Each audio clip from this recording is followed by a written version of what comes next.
درود شريف قولي اللهم صل على محمد وعلى آل محمد كما صليت على إبراهيم وعلى آل إبراهيم إنك حميد مجيد.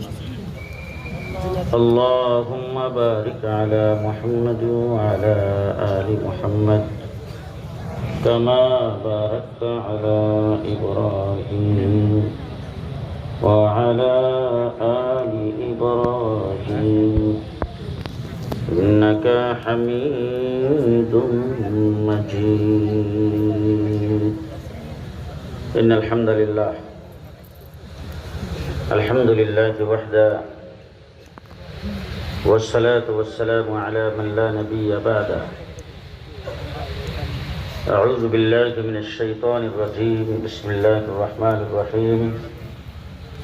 اليوم أكملت لكم دينكم وأتممت عليكم نعمتي ورضيت لكم الإسلام دينا. وقال تعالى: ولا تهنوا ولا تحزنوا وأنتم الأعلون إن كنتم مؤمنين.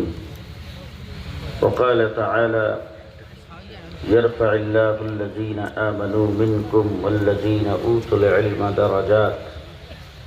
صدق الله العظيم. وقال رسول الله صلى الله عليه وسلم: الجهاد ماض إلى يوم القيامة. وقال عليه الصلاة والسلام: إن الجنة تحت ظلال السيوف.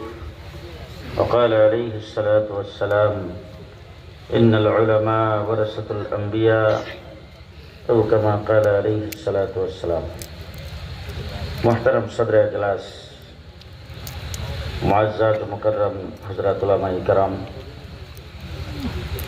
সমবেত বেরাদরান ইসলাম, দেশের শীর্ষস্থানীয় উলামায়ে কেরাম, আপনাদের সামনে কোরআন এবং হাদিসের আলোকে বর্তমান সময় উপযোগী ভবিষ্যৎ জিন্দেগির করণীয় সম্পর্কে দিক নির্দেশনামূলক আলোচনা করেছেন। আমার পরেও হয়তো দেশের বিজ্ঞ উলামায়ে কেরাম বুজুর্গানে দ্বীন আপনাদের সামনে আসবেন। দূর দরাজ থেকে আপনারা এখানে যারা এসেছেন, আপনাদের আসা যাওয়ার ভাড়া সহ এইখানে যে সময় দিচ্ছেন, আপনাদের কি এই দরবারের পীর সাহেব আপনাদের সাথে কোনো কন্ট্রাক্ট